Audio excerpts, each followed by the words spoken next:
Hello दोस्तों, स्वागत है आपका हमारे यूट्यूब चैनल पर। बहुत ही प्यारी वीडियो आज की। देखिए, सेकंड चैप्टर है, नाम है इसका संवाद। तो इस वीडियो को स्टार्ट करने से पहले आपसे एक छोटी सी विनती है, आप हमारे चैनल को लाइक और सब्सक्राइब कर लीजिए और अपने दोस्तों के साथ, अगर ये वीडियो बहुत अच्छी लग रही है आपको, तो आप एक बार अपने दोस्तों के साथ शेयर ज़रूर कीजिएगा। ठीक है, आइए स्टार्ट करते हैं हम। संघवाद किसे कहते हैं? तो संघ और वाद, देखिए, संघवाद का अर्थ होता है एक ऐसी शासन व्यवस्था। ये शासन का मतलब क्या है? देखो, ये वर्ड बार बार आपको प्रश्न करेगा। एक शासक होता है और एक शासन होता है। देखो, शासक वो व्यक्ति जो राज कर रहा है। ठीक है, जैसे मान लो अभी अपने देश पर, भारत पर कौन राज कर रहा है? तो मोदी राज कर रहे हैं ना। और शासन किसकी चल रही है? तो शासन क्या है? एक प्रक्रिया है। ध्यान से सुनना आप, शासन एक प्रक्रिया है जिसके तहत शासक राज करता है। ठीक है, आइए आगे चलते हैं। देखो, तो संघवाद है क्या?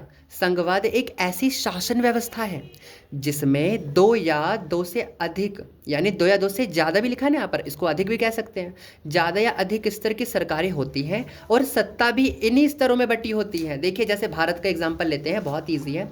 भारत में केंद्र सरकार है कि नहीं? बताओ आप लोग, कमेंट में बताना जरूर। केंद्र सरकार भारत में है, और है तो किसकी है? ठीक है, आप लोगों को मैं ऑप्शन नहीं दूंगा, देखो आप खुद से बताना पड़ेगा। ठीक है, आप खुद से बताइए और कमेंट में जरूर आंसर देना। दूसरा है राज्य सरकार। तो राज्य सरकार भी आपको खुद बतानी पड़ेगी कि दिल्ली में किसकी सरकार है, तो राज्य हो गया ना, तो इसलिए आपको बताना पड़ेगा। और यूपी का ही बता देना। ठीक है, आइए आगे चलते हैं। स्थानीय सरकार, अच्छा, स्थानीय सरकार अपने अपने एरिया का सब लोग बताएंगे कि वहाँ का एमएलए कौन है। ठीक है, चलिए आगे चलते हैं। अब सरकारें दो भागों में बटी रहती हैं, ध्यान देना आप। हमारे भारत में तो हमने संघात्मक अपना रखा है, लेकिन बाकी बहुत सारे देश हैं, जैसे फ्रांस है, चीन है, जापान है, यहाँ पर तो एकात्मक शासन व्यवस्था चल रही है। आइए चलते हैं पहले संघात्मक सरकार पर। देखो, अभी हमने ऊपर पढ़ा, संघवाद को ही संघात्मक सरकार भी कहते हैं। देखिए, दो या दो से अधिक स्तर की सरकारें होती हैं इसके अंदर। दूसरा, केंद्र सरकार, राज्य सरकार और कोई विशेष आदेश नहीं दे सकती। देखो ध्यान सुनना, जो केंद्र सरकार होती है वो राज्य सरकार को कोई विशेष आदेश नहीं देगी कि भाई तुम मेरे कहने को ये मान मेरा कहना मान। तो ये ऐसा नहीं कहना बिल्कुल। ठीक है, अगर ऐसा है तो वो संघात्मक नहीं है, और अगर ऐसा हो रहा है तो वो क्या है? वो एकात्मक है। अगर केंद्र सरकार ने कहा राज्य सरकार को कि आप ये काम करो, तो ये तो भाई संघात्मक में हो ही नहीं सकता, ये एकात्मक में होगा। तो आइए अब थोड़ा सा देख ले किस किस देश में संघात्मक अपनाई गई है। भारत, कनाडा और जर्मनी। क्या ये पहला पेज जो मैंने अभी आपको पढ़ाया, क्या सबको समझ में आया? अगर आ गया है तो थम्स अप भेज देना, और चलते हैं आगे सेकंड पेज पर। ये इस चैप्टर की फर्स्ट वीडियो। अगर आपको सेकंड वीडियो चाहिए तो प्ले लिस्ट में इसकी सेकंड पार्ट भी आएगा। आने वाले अब हम रोज़ वीडियो बनाएंगे, डेली वीडियो बनाएंगे। कल भी आपको इसका सेकंड पार्ट मिल सकता है। आइए चलते हैं आगे। अब जो वेरी इंपॉर्टेंट टॉपिक है हमारा, उसका नाम क्या है? संघवाद की विशेषताएं। बहुत इंपॉर्टेंट, मोस्ट 10th क्लास में ये क्वेश्चन बहुत बार आता है। संघवाद की विशेषताएं। देखो, पहली बात तो ये है कि जो पहला हमने ये पढ़ा, डेफिनेशन किसे कहते हैं, मतलब किसे कहते हैं संघवाद, तो वो तो हमारे डेफिनेशन में पहला आ जाएगा। ये इसकी विशेषता मैं दिखाऊं, वही बात आ गई इसके अंदर। संघवाद में सरकार दो या दो से अधिक स्तर पर होती है। बिल्कुल ठीक, वही 3 बार रिपीट हो गया पॉइंट, है ना। आगे चलते हैं। अलग अलग स्तर की सरकारें। देखो, बहुत स्तर की सरकारें, अभी आपने देखा था 3 स्तर की सरकार हमारे देश में, केंद्र सरकार, राज्य सरकार, स्थानीय सरकार। ठीक है, अब आप देखिए, जो अलग अलग स्तर की सरकारें हैं ना, वो एक ही नागरिक समूह पर शासन करती हैं, पर कर वसूलने, ठीक है, कानून बनाने, कर वसूलने और प्रशासन का उनका लिखा है, उनका अपना अधिकार क्षेत्र होता है। मैं इसको आपको एक एग्जाम्पल के थ्रू समझाता हूँ। ठीक है ना, ध्यान से देखिए आप, बिल्कुल कैसे समझना है आपको, देख लो। मानो ये एक राज्य है, ठीक है, छोटा सा एक राज्य है। मान लो ये यूपी है, यूपी, ठीक है ना, यूपी है, सबसे बढ़िया यूपी है।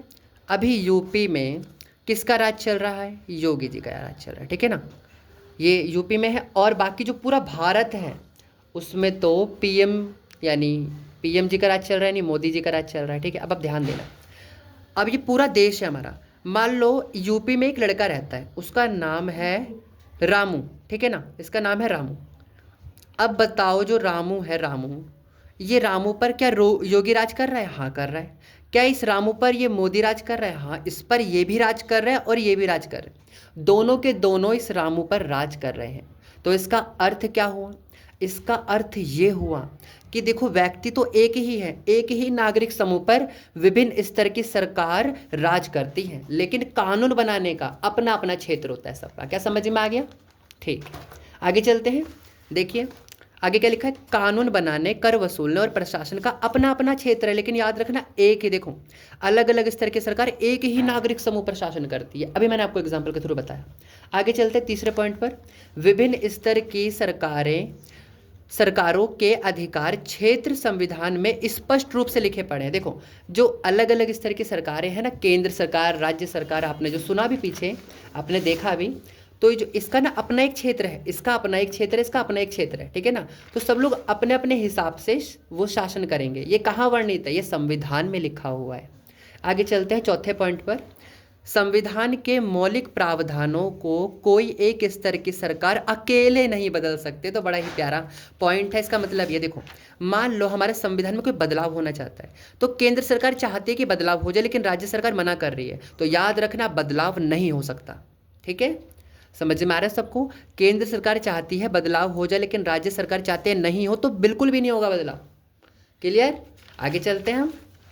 तो आपको ये चारों पॉइंट समझ में आ गए होंगे। ठीक है, पहला तो डेफिनेशन था, दूसरा अलग अलग स्तर की सरकार एक ही नागरिक के समूह पर शासन करती थी, तीसरा हमने ये पढ़ा कि जो अपना अपना अधिकार क्षेत्र होता है हर एक स्तर की सरकार का, चौथे नंबर पर हमने ये पढ़ा कि मौलिक प्रावधान जो होते हैं ना, हर स्तर की सरकार मतलब नहीं बदल सकती। मतलब सबको, अगर एक स्तर की सरकार ने कहा कि मेरे को बदलना है तो नहीं बदल सकती, कम से कम दो स्तर की सरकार अगर कहेगी आकर के तभी हो पाएगा।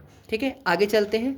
अगला पॉइंट और भी इम्पॉर्टेंट है, बहुत ही ज़्यादा इम्पॉर्टेंट है। देखो ये जो वीडियो है ना, आपको अगर दिख रही है, आपको अगर स्क्रीनशॉट लेनी हो तो आप इसकी स्क्रीनशॉट भी ले लेना, और अगर आपको नोट्स चाहिए तो मैं डिस्क्रिप्शन में ना लिंक दे दूंगा। ठीक है, तो आप नोट्स भी ले लेना इसके। ठीक है, आगे चलते हैं। फ्री ऑफ कॉस्ट रहेंगे नोट्स, बिना 1 रुपये भी आपका खर्चा नहीं होगा। ठीक है, बस नेट थोड़े से खर्चे होंगे, कोई बात नहीं। और सब्सक्राइब कर दो यार, सब्सक्राइब नहीं कर रहे कोई। ठीक है, थोड़ा सा तो कर दो। ठीक है, देखो इतनी मेहनत करते हैं हम, थोड़ी सी आप समझो। ठीक है, चलते हैं आगे। तो सत्ता का विकेंद्रीकरण क्या है?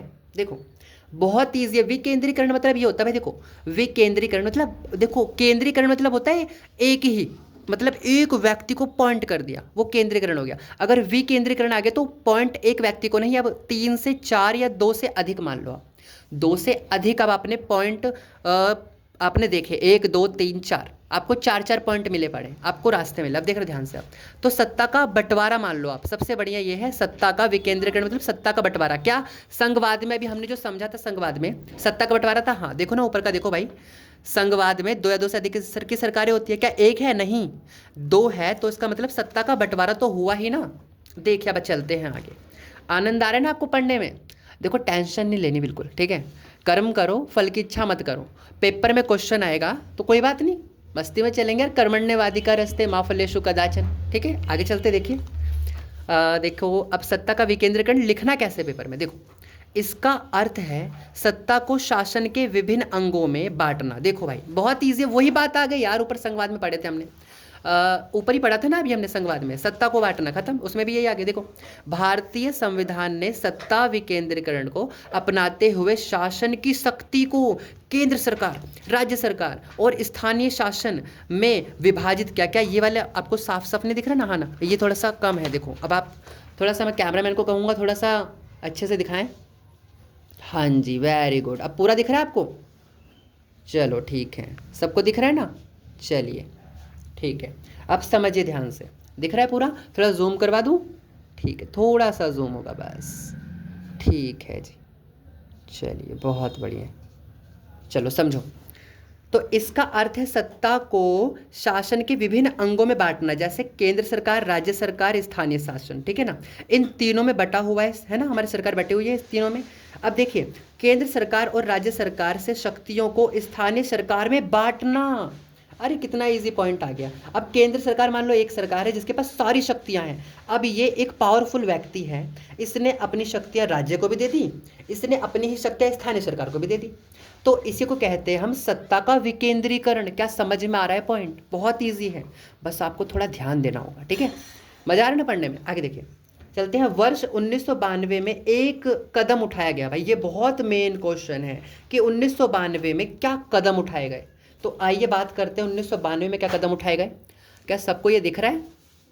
हाँ जी ठीक है, थोड़ा सा जूम कम कर देते हैं ना, सबको दिखेगा फिर। देखिए थोड़ा सा, हाँ ठीक, अब सही है। देखिए देखो, पदाधिकारियों के पदों में अनुसूचित जनजातियों, पिछड़ी जातियों के लिए सीटें आरक्षित है। सबसे मस्त काम किया गया 1992 में। क्या किया गया कि जो पदाधिकारी है ना, यानी मान लो आप केंद्र सरकार, राज्य सरकार, सब में जितनी भी सरकारें हैं, स्थानीय सरकार भी, सब में भी पदाधिकारी जो होते हैं, मतलब जो नेता होते हैं ना, उनके लिए पद को, मतलब सीटों को छोड़ा गया है, ताकि महिलाएं आ जाए, छोटी छोटी जातियां आ जाए और आकर के आराम से भाई अपना शासन करे वो भी।